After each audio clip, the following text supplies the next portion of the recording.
The broadcast is now starting. All attendees are in listen-only mode. Good morning, everyone, and welcome to our November 3rd Thursday webinar. I'm Margot Hoffman with the Partnership for Excellence, and on behalf of the California Council for Excellence, the Mid-Atlantic Alliance for Performance Excellence Northwest, the Southwest Alliance for Excellence, Oklahoma Quality Foundation, Quality New Mexico, and the Partnership for Excellence, I welcome you to our webinar. Before we get started, I do have a few announcements. First of all, in the handout box of the control panel, you can find a copy of the presentation that you can download. So if you would like a copy of that, please go to that panel in the control box. We have a few announcements to make, and then I will introduce our webinar speaker, who will present today's presentation on some of the activities going on with the City of Henderson. We will have times for questions, and then we'll, at the end of the webinar, introduce our December webinar and take any final comments or questions. As a reminder, all of our programs have events taking place throughout the year. So please go to the websites for the program in your area and get engaged with your program. We'd love to have you engaged with all of us as we work toward improving performance excellence in organizations across the U.S. I'd also like to throw out a special thank you to our organizational members. Most of our organizations are 501(c), so we greatly appreciate the support of our members to help us do the work that we do. I'm now excited to introduce our presenter, Kirsten Farmer. Kirsten is an author, speaker, and data scientist at the City of Henderson, Nevada. Her overarching mission is to transmute data-related challenges into pragmatic, actionable solutions that yield tangible, community transformative results. She has earned degrees from Florida A&M University and the University of Maryland, and presently she is a PhD candidate at the University of Nevada, Las Vegas, where she is exploring the far-reaching impact of data culture and governance on organizational performance. So please join me in welcoming Kirsten to our webinar.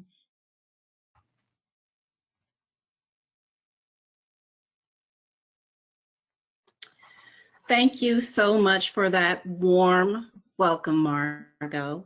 Good morning, all, and thank you for joining us today. Within the next hour, we'll embark on a journey to explore the City of Henderson's pursuit of excellence through the Baldrige framework.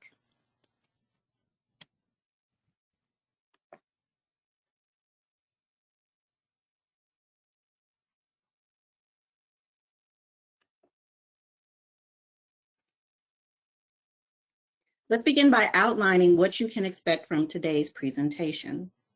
We'll start with an overview of who we are as a city, delving into our history, the role of performance and innovation, and the significant strides we've taken to embrace the Baldrige Excellence Framework.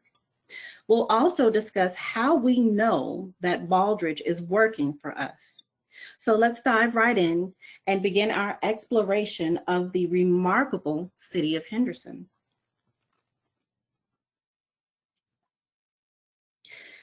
Henderson, which I affectionately refer to as the jewel of the Las Vegas Valley, is nestled in the southern part of Nevada. Our location serves as a gateway to both business opportunities and quality of life. It's a place where residents and businesses thrive, benefiting from our accessibility and our desirable environment.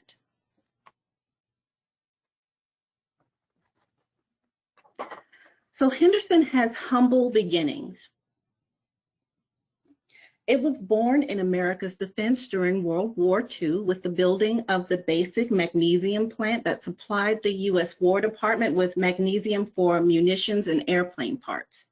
But in 1947, just 2 years after the war ended, magnesium production was no longer necessary for defense. So the plant closed and most of the plant employees moved away. The U.S. War Asset Administration actually offered Henderson for sale as war surplus property, but luckily it was saved by the Nevada legislature. With only about 13 square miles, a population of roughly 7,400, and the help of local industry, Henderson was incorporated in 1953. Upon visiting Henderson, President John F. Kennedy predicted that the then fledgling city of Henderson was a city of destiny. That was over half a century ago, and we have continued to work hard to live up to that vision. Since then, we've grown from our original 13 square miles to 118.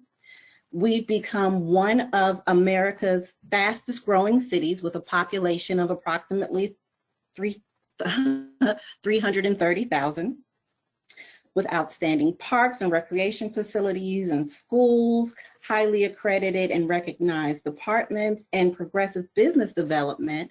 Henderson's poised to be one of the nation's most dynamic communities, preserving President Kennedy's City of Destiny vision from so many years ago, and laying the foundation for 50 more premier years. And I just want to quickly add, despite the challenges of our beginnings, Henderson continues to evolve. Our history serves as a testament to our grit and resilience. And I think it really just showcases that even organizations or entities with modest origins can strive for excellence and make significant progress. And the Office of Performance and Innovation wants to help facilitate that.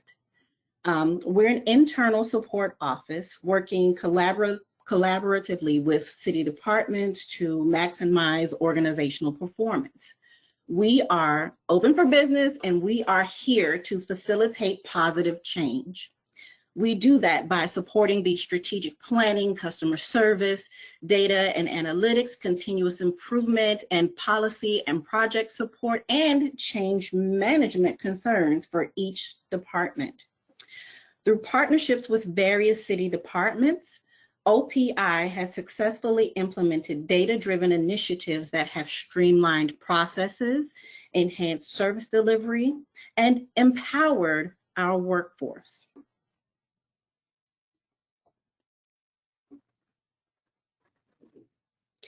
And as part of our data and analysis efforts, we administer our performance management program.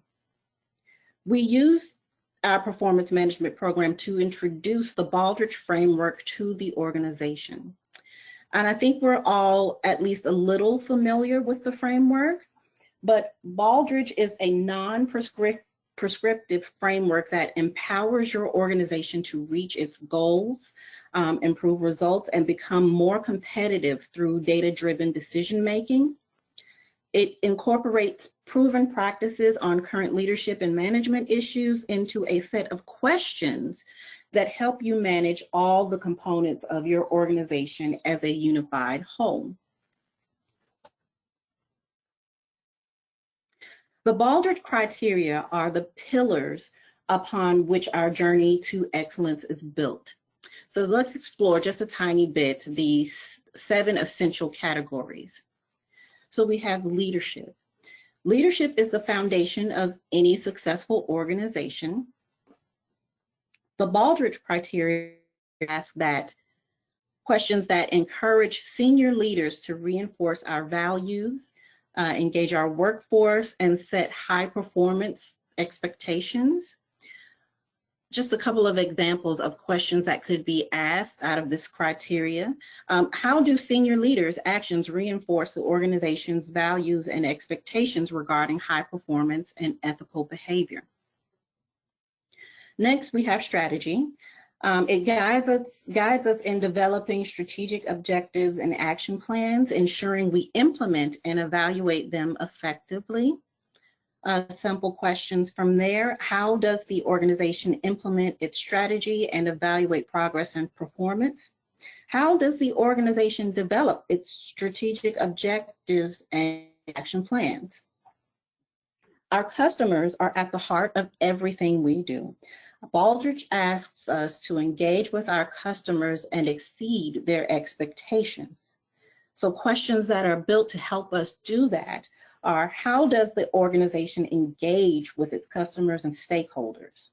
How does the organization determine customer requirements and expectations, and how does it meet or exceed them?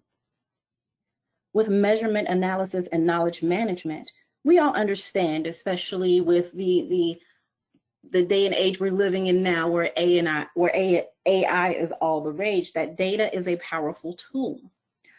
Baldrige encourages us to use data effectively, manage knowledge assets, and support decision-making. Questions along those lines are, how does the organization select, gather, and use data and information for performance measurement and improvement? And how does the organization manage its knowledge assets to support decision-making and innovation? Moving to our workforce is a critical asset. Baldrige helps us engage, develop, and manage our employees while fostering a culture of inclusivity and learning. So questions to ask about your organization there. How does the organization engage, develop, and manage its workforce?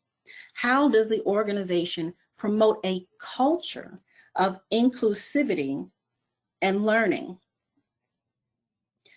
Moving to operations, efficient operations are vital.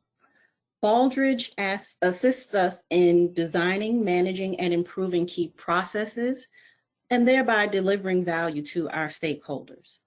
Questions to ask about your organization along those lines are, how does the organization design, manage, and improve its key processes to deliver value to customers and stakeholders? How does the organization manage its resources effectively? And lastly, we have results. We all know that results matter. Baldrige guides us in assessing key performance results, benchmarking, and also in ensuring we continually strive for excellence. Questions along those lines, what are the organization's key performance results and trends? How does the organization compare its performance to benchmarks, and competitors? Organizations use these criteria as a framework for self-assessment and improvement. These kinds of questions serve as a guide for organizations to reflect on their practices, identify strengths and weaknesses, and make strategic improvements to achieve excellence in their operations and outcomes. But I think that there's one characteristic of the framework that we should really focus on today, and that is its non-prescriptive nature. The Baldrige framework is non-prescriptive. It's non-prescriptive. And when you focus in on that, you begin to understand what you have truly been afforded when you implement this framework. You are getting a chance at flexibility, improving your continuous improvement processes. You're getting a chance at innovation. You're getting a guide at alignment with your organizational values. You are avoiding a one-size-fits-all solution, and you're giving yourself a framework that is applicable across many industries, and you're also giving yourself ownership. The non-prescriptive nature of the Baldrige framework allows organizations to adapt it to their unique needs and circumstances. It doesn't dictate specific solutions or practices, that provides a set of criteria and guidelines that can be customized to fit the organization's culture, goals, and industry. Continuous improvement is a focus of the Baldrige framework. It promotes a culture of learning and adaptation where organizations are encouraged to experiment, learn from their experiences, and refine their processes over time. By not prescribing specific processes or practices, the Baldrige framework encourages innovation and creativity. Organizations are free to explore new approaches and strategies to achieve excellence, which can lead to breakthroughs and competitive advantages. Organizations also have the freedom to align the Baldrige framework with their values and mission. This ensures that the pursuit of excellence is consistent with their core principles and objectives. Prescriptive frameworks can sometimes lead to a one-size-fits-all mentality, where organizations simply follow a checklist without considering their unique circumstances. The non-prescriptive nature of the Baldrige framework encourages organizations to think critically and adapt best practices to their specific context. The non-prescriptive nature of the framework also makes it applicable to a wide range of industries and sectors. Organizations from healthcare to manufacturing to education and governments can use the Baldrige framework as a tool for improvement regardless of their specific field. And when organizations have that flexibility to define their own path to excellence, it fosters a sense of ownership and engagement among employees and leaders. They are more likely to be committed to the improvement process when they are active participants in shaping it. This non-prescriptive aspect of the Baldrige framework is meaningful because it recognizes that every organization is unique. It is just as unique as the people that make the organization up. And in that way, it empowers organizations to take ownership of their journey toward excellence. It empowers them to adapt the framework to their specific needs and foster a culture of continuous improvement and innovation. It recognizes that there is no one-size-fits-all solution to achieving excellence and encourages organizations to find their unique path to success. And that is what we have done here. We have come to understand that we are unique. And with that knowledge, we knew that we had to begin to know ourselves if we're going to make the changes that were needed to put us on the path of excellence. The organization profile is a good jumping off point for that. It asks you questions that enable you to know yourself, your environment, your relationships, and your situation. But as you think about the facts that surround your organization, also think about the intangibles of your organization. So when you know yourself, you can begin by asking the question, what are our key characteristics? When you're delving into exploring your environment, it plays a significant role in your journey on the path of excellence. I want you to think about your organizational environment. What is your culture like? What is your mission, your vision, your values? How does your team feel in general about each other and the things your organization does? You also need to know your relationships. You understand what your organizational structure is, who your customers are, your stakeholders and suppliers, but most of those external relationships are purely transactional. So you need to begin to think about, how do your customers and suppliers view you? How do they feel about you? External relationships are crucial too. Beyond transactions, we need to understand how customers, suppliers, and stakeholders view and feel about us as an organization. Know your situation. What is your organization's strategic situation? we have to be aware of our strategic situation. So think about your competitive environment. That includes your competitive position and your challenges, threats, advantages, and opportunities.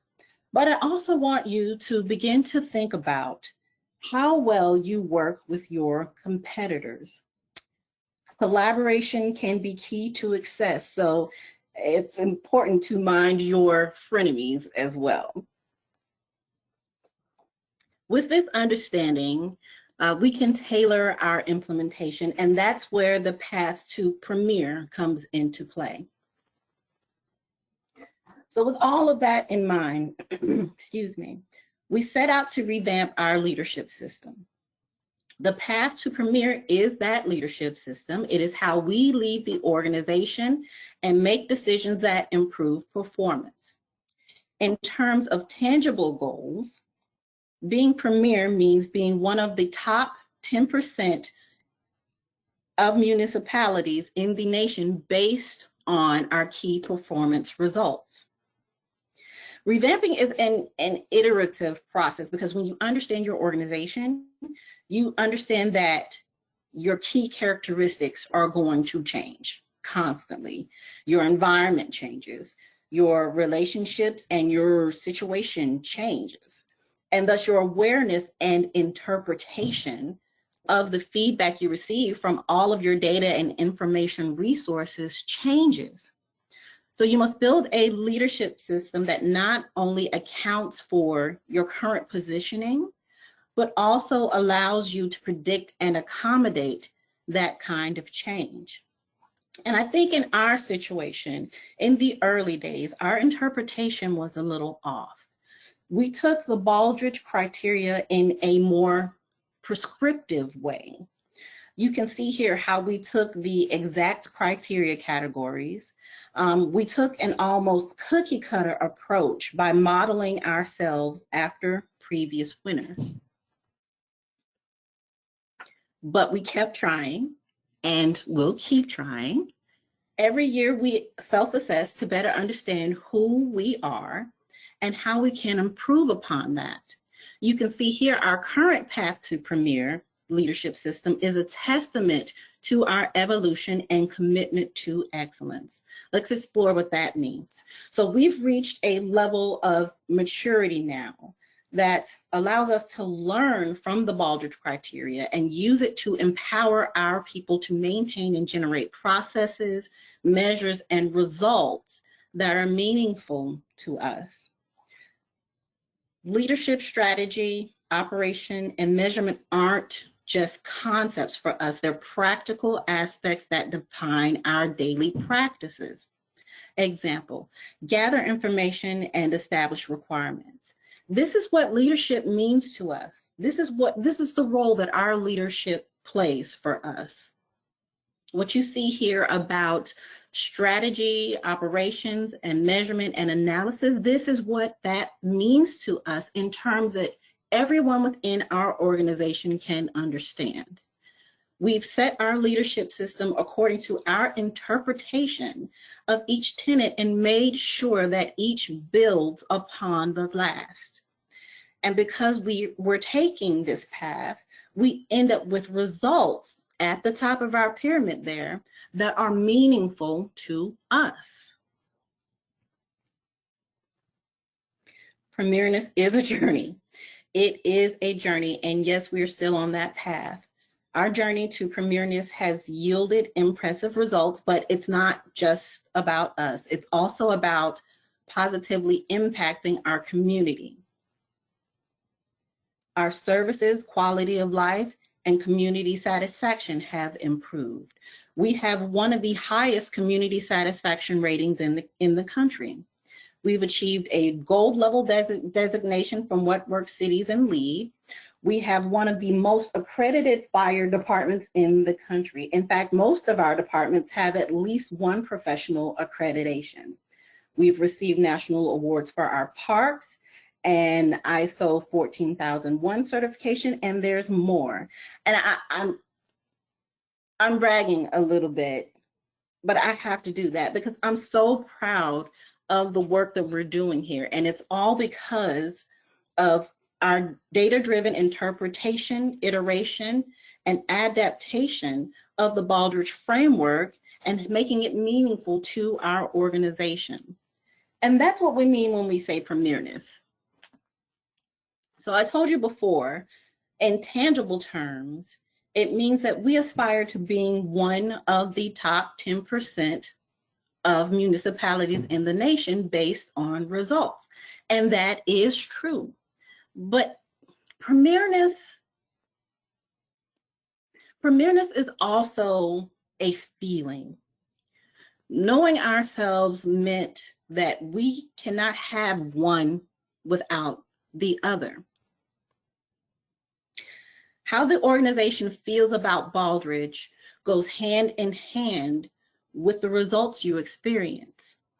Culture isn't just a buzzword, it's the essence of an organization.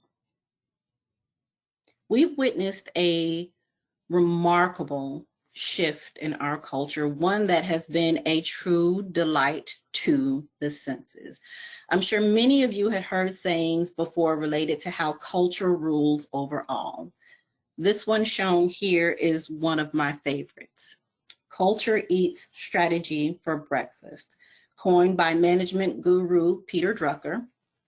This emphasizes the power of culture in shaping an organization. But what if you flip that on its head just a tiny bit? What if we made it strategy feeds culture for breakfast? In our journey, we've realized that strategy and culture are not independent forces. They are interconnected. A well-defined strategy using the data and information from your resources can positively influence and reinforce your culture. This is where the Baldrige framework, with its non-prescriptive approach, really shines. It allows us to develop strategies that align with and nurture our desired culture. As we conclude our journey through Henderson's pursuit of excellence, remember that culture and data-derived strategy go hand in hand, and the Baldrige framework provides us with the tools to make this symbiotic relationship thrive.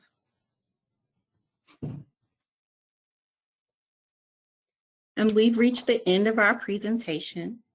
We've explored Henderson's rich history, the power of the Baldrige framework, and our journey towards premierness. Thank you for joining us today on that journey. I hope you've gained valuable insights that can inspire your own pursuit of excellence. Your interest and engagement mean a lot to us, and I truly hope that listening to our story inspired you to adjust your Baldrige implementation approach in a way that will allow you deeper levels of integration so that you can find your premierness. Do you all have any questions for me? Okay, we have Don. He has a question. I'm going to unmute his microphone. Don, you can unmute your microphone and ask your question. Oh, yeah. I was just curious how well the public, the constituents in the city of Henderson, are aware of your work on this. So our work on this is discussed extensively. It is discussed during our city council meetings. It is discussed during our council conversations. We even go so far as to, from time to time, put up education materials on our open data portal to keep the constituency knowledgeable about the kind of work that we are doing here at the City of Henderson. And we listen to their responses to that. We get responses through our community survey, our business survey. We get responses through our employee surveys because they're residents as well. And overwhelmingly, the feedback regarding this is positive. because once you help people understand the work that you're doing, they can appreciate it better. When there's no understanding, then people tend to think that things of this nature are superfluous. But our constituency seems to understand and acknowledge the work that we're doing here. I appreciate that, and I'll be sure to check out the portal. Thank you. Thank you. Thanks, Don. Are there any other questions? You can type your question in the control panel in the question box, or you can raise your hand just like Don did, and we can unmute your microphone.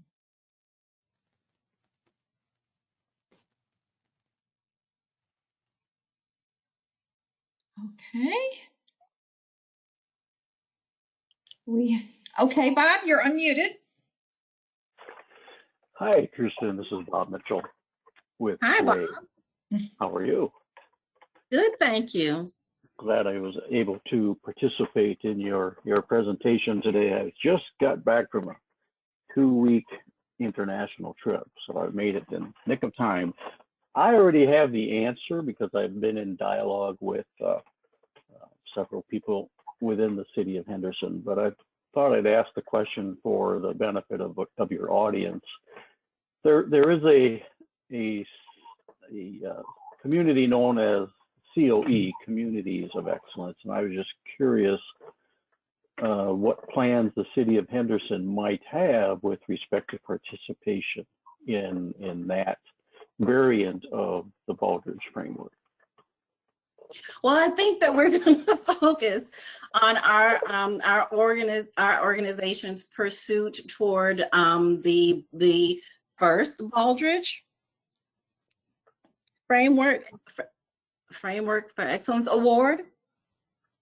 Okay. But I will say that the Communities of Excellence prospects is very intriguing to us. So I'll tell you a little bit about some of the things that we do that would move us towards being able to participate in the Communities of Excellence aspect.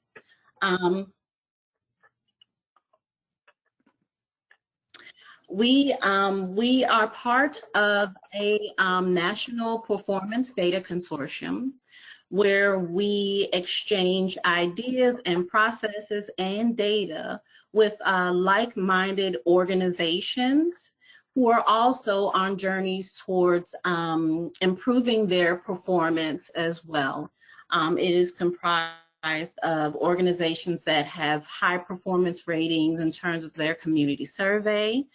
It is comprised of WorkWorks Cities Award winners, and it's comprised of former Baldrige Award winners. So while that's not necessarily something that we are going to pursue right now, it's definitely something that we are positioning ourselves to be able to consider in the future. Yeah, very good. Thank you. Thanks. Kirsten, we have a write-in question. And the question is, can you share specific examples of success regarding cultural change in your organization? And are there any recurring or common obstacles that work? So a good example of success in cultural change in our organization.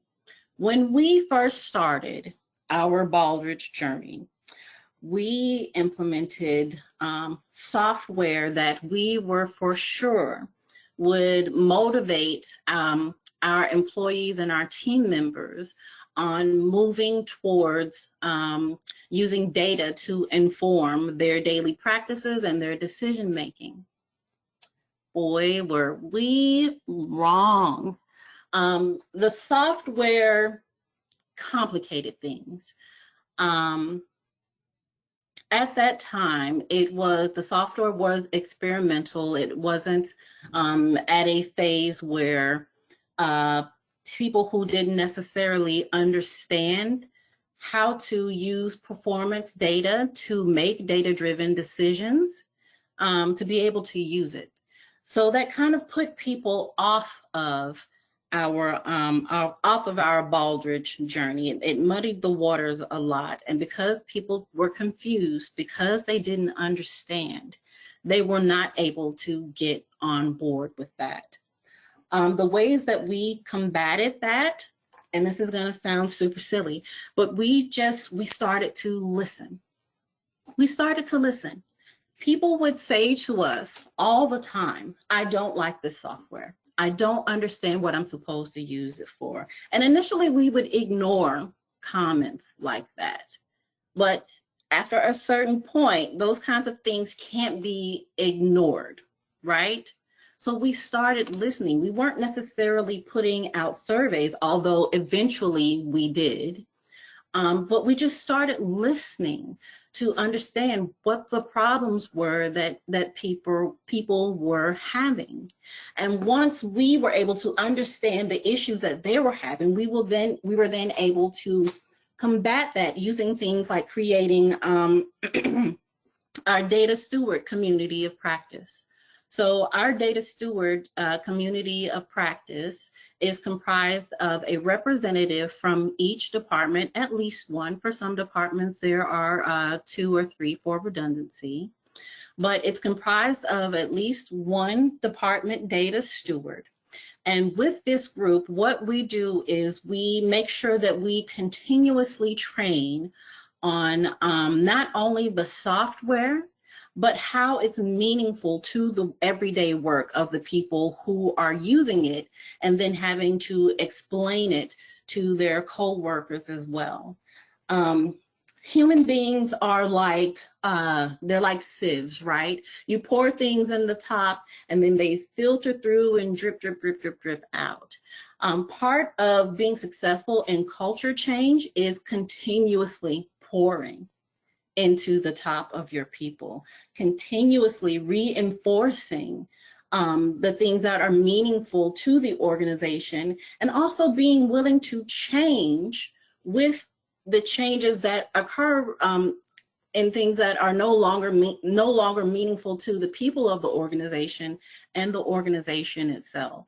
So I would just say that our data steward community of practice has been instrumental in our culture change. It's sort of an each one teach one situation, and I'm very proud that we've implemented that here. Thank you, Kirsten.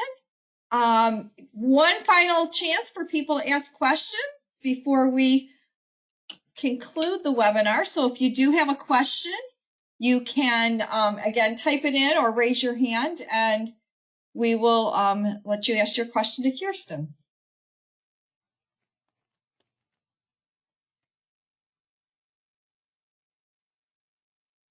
I'll just say, I'll add that one of our sayings here is feedback is a gift. So if you have any question, no matter how small you may think it is, it may really help someone else. So if you have any question, please feel free to ask now or reach out to us later at the City of Henderson. Okay, Don, did you have another question? I see your hand is raised.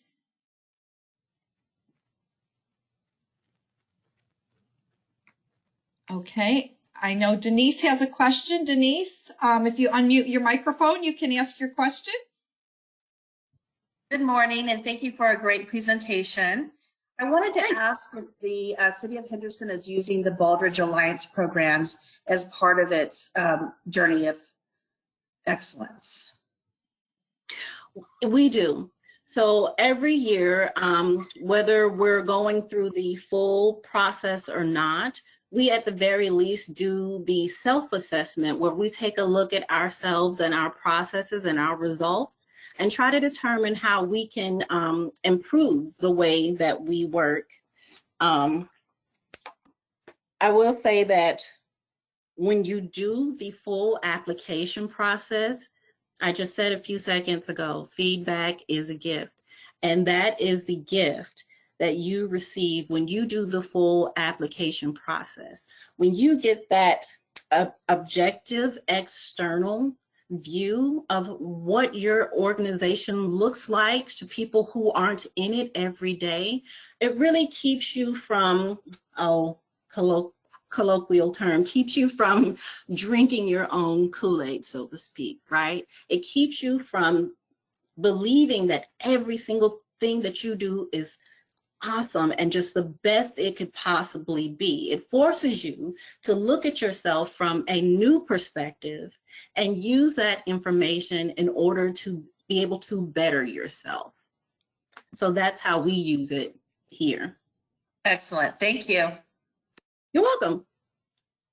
Well, thank you so much, Kirsten. I think that we don't have any more questions at this time. Oh, maybe we do. I think we have another hand. No, I don't think we do. So we will now introduce our next webinar, and that will be Susie Beauregard with the Veteran Affairs Department, and she will be talking about the importance of mission in a framework for achieving high reliability and performance excellence.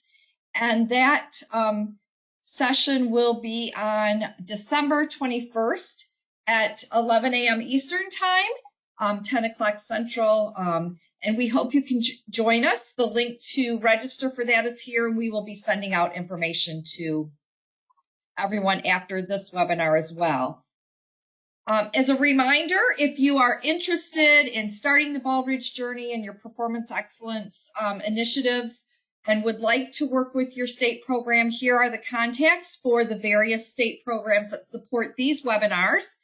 We would love to help you as you pursue performance excellence.